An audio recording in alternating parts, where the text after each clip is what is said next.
Amahoro y'Imana bane namwe, ikaze ku Buntu Gospel Channel. Nitwa Francine, karibu mu kiganiro. Iki ni igice cya kabiri cy'ikiganiro twagiranye ku gusenga. Umutwe w'ikiganiro avuga ngo ni iki wakora nimba gusenga ari kimwe mu bintu usigaye uburira umwanya cyangwa se uburira umwete.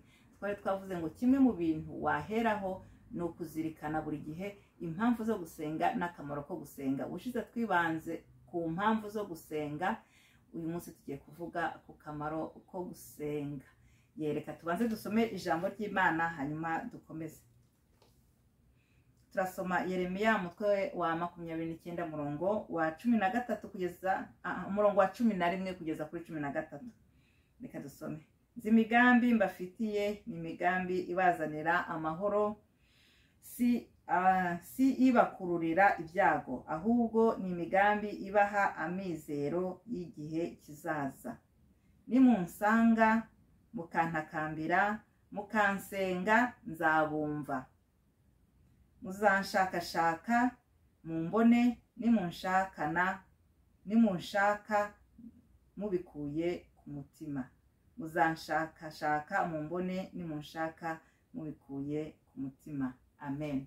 Iryo ni ijambo riri muri Yeremiya umutwe 29 uhereye ku murongo wa 11, aho Imana itubwira ko nidusenga tukaza tuyigana izumva. Ni isezerano ry'uko Imana izumva, ko izumva gusenga kwacu. Kandi twumvise ko inadusezeranya ko imigambi dufitiye ni imigambi myiza, ni imigambi yo kuduha ubuzima. Ubushize twavuze impamvu bwite, habaho umuntu agira impamvu ze bwite zituma asenga, cyangwa se amasengesho akaba hari ikibazo yamukemuriye runaka bigatuma adashobora kwibagirwa gusenga. Ariko noneho atari ibibazo, tugiye kuvuga ku mumaro gusenga atari ikintu runaka bwite cyawe, ahubwo mu bintu rusange. Gusenga ni ubwenge, gusenga ni ukumenya ubwenge. Hari ijambo ry'Imana riri muri Zaburi ya 14 umurongo wa 2 rivuga ngo Imana yarebye mu isi, ngo yarunamye reba mu isi hose, ngiraranganya amaso ngo irebe ko hari umuntu uzi ubwenge, ufite ubwenge ngashaka Imana. Gusenga ni ukumenya ubwenge.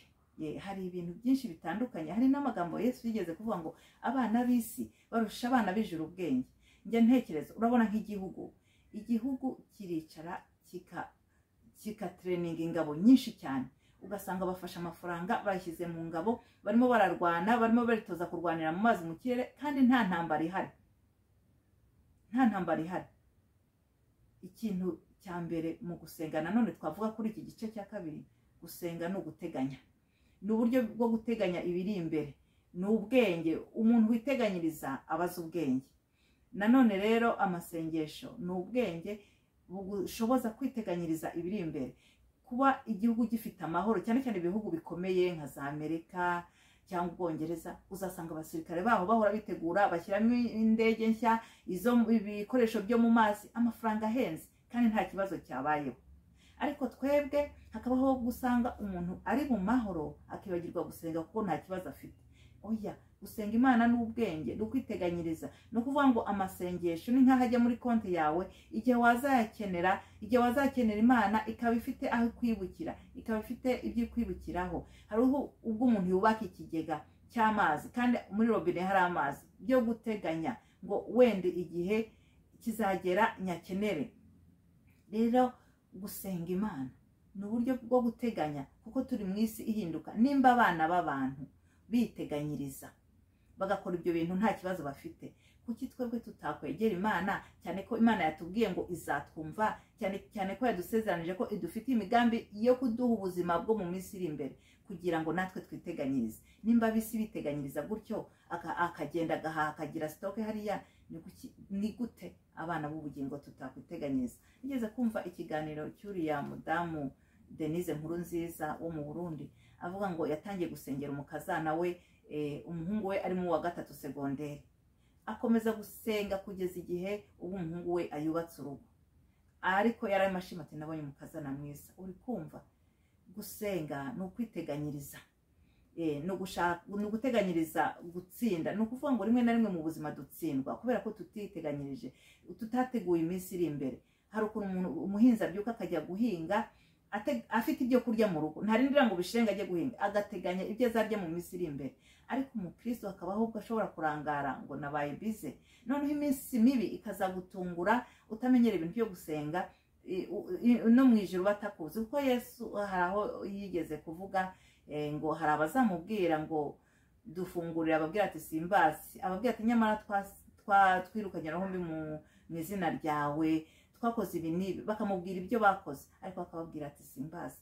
Shakisha kumenyekana mu ijuru, Imana ibikuzi uyegera uyisenga, kuko Imana yavuze ngo nituza kuyisenga izatwumva. Rero uwo mubyeyi wow yariteganyirije mu wa gatatu segonderi, umwana ataragira igitekerezo ariko wo ugatangira gusenga, ni ukuvuga ngo iminsi iri imbere yayiteganyije mbere y'igihe. Rero natwe twakwiye gusenga duteganya iminsi iri imbere, ibyacu byose, ushaka kwiga kw'abana, abakoya bakazana, ibizaba ejo, ibintu byose twagombye kubizana ku Mana tukabisengera, cyane ko ijambo ryatubwiye yuko Imana itwumva.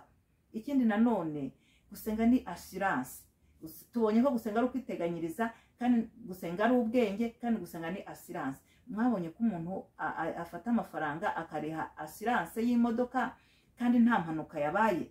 Imodoka ushobora no kwirira ntuzigere ugira impanuka, ariko ubwo bwenge akabugira, akavuga ngo ntawamenya, agatanga amafaranga menshi kuri assurance, umwaka ugashira n'umwaka utaka akayariha assurance y'imodoka kugira ngo nagira ikibazo bazamutabara. Natwe gusenga na assurance y'ibyo dufite. Ushobora kuba nta kibazo ufite, abana, akazi, byose bimeze neza, ntukibagirwe ibyo bintu byawe bishyire muri assurance, abana bawe bashyire muri assurance y'Imana. Gusengera ibyawe n'abawe bameze neza, bimeze neza, utarindira ibibazo, no gushyira ibyawe muri assurance y'Imana, kugira ngo igihe nuzatabaza Imana izakwibuke. Nkuko Imana yavuze ngo igihe yari ije kureba ibyo muri Sodoma na Gomora, ngo sinaca ku mugaragu wanjye Aburahamu, sinanamuhisha ibyo ngiye gukora. Imana ntikaguhisha ibyo igiye gukora ku buzima bwawe. Umuntu wegera Imana nta makuru amutungura. Ibyo Imana igiye gukora ku buzima bwawe ibanze kuguha amakuru. Niyo ugiye guterwa iraguteguza, urabimenya, ugasenga, ugafata ibihe byo gusenga. Rero n'ubwenge, kwegera Imana n'ubwenge. Imana yavuze ngo hariya muri Zaburi ngo yararanganyije amaso ku isi, ngirebe ko hari uzi ubwenge ashaka Imana, kuko niyo assurance yacu, niko kwiteganyiriza kwacu, nibwo bwenge bwacu. Rero izo ni impamvu zagusunikira gusenga. Ikindi rero cyagufasha igihe utangiye kubura umwanya, no gushyiraho igihe cyo gusenga gihoraho, ukareba nimba ukora nimugoroba ukagishyira mu gitondo, nimba ukora mu gitondo ukagishyira nimugoroba. Niyo nta mwanya waba ufite ariko upfa kubuzi ko utari ku kazi, noneho iyo saha nimba ari 11 nimba ari 12 yagera, noneho ukabitekereza, ukabizirikana. Mubwiye ko uzatanga utuntu duto nitwo dukemura ibibazo binini cyane. Ushyiramo ararume, ushyireho umunsi udahinduka, nako isaha idahinduka buri munsi. Byibuze gusenga, ibihe byo gusenga mvuga ni igihe wagira nibura nk'iminota 30 buri munsi, cyangwa se ukajya ugira umunsi umwe mu cyumweru wahariye amasengesho. Izo ni ingero. Noneho ushyiremo ararume, iyo saha yo gusenga nigera ubitekerezeho, ubizirikane, usengere mu mutima isengesho rigufi, ubikore buri gihe. Iyo ararume niza uri ahantu utasenga, uyizimye, ubitekerezeho, ubizirikane. Uko uzarushaho kubitekerezaho bizagenda muri mind yawe bikreya uwo mwanya wo gusenga, kugeza igihe uzabonera umwanya ukwiye. Ikindi nanone, sengera gusenga kwawe, ubwira Imana uti Imana ko ntabona umwanya wo gusenga, ni ukubera iki, byagenda gute, nyereka ahantu umwanza nyiba. Rimwe na rimwe mu bintu bidutwara umwanya bituma tudasenga ni ibintu bidafite umumaro. Hari ibintu dukora bya bidafite umumaro munini ugereranyije no gusenga, ariko ntitubihishurirwe. Sengera gusenga kwawe, ubwira Imana uti mpishurira amaso, unyereke mu mwanya wanjye, unyereke mu kuntu nkoresha umwanya, ni iki nagabanya, ni iki nakuramo ngo haboneke umwanya wo gusenga. Nuteranya ibyo bintu byose, impamvu zituma usenga n'akamaro ko gusenga, nicyo kintu cyo gushyiramo ararume kugira ngo ubwenge bwawe bubyibuke, no kubisengera ngo Imana ikwereka aho wagabanya kugira ngo ubone umwanya wo gusenga. Byose ni hamwe nibikorera hamwe, umwanya wo gusenga uzaboneka. Namwe muri komenti uwaba ufite iyi kintu yafashije umuntu bigora gusenga, haba mu mwete cyangwa mu kubura umwanya, watwandikira, kandi waba ufashije abana b'Imana mu rugendo. Imana iduha n'umugisha, amahoro y'Imana abane natwe.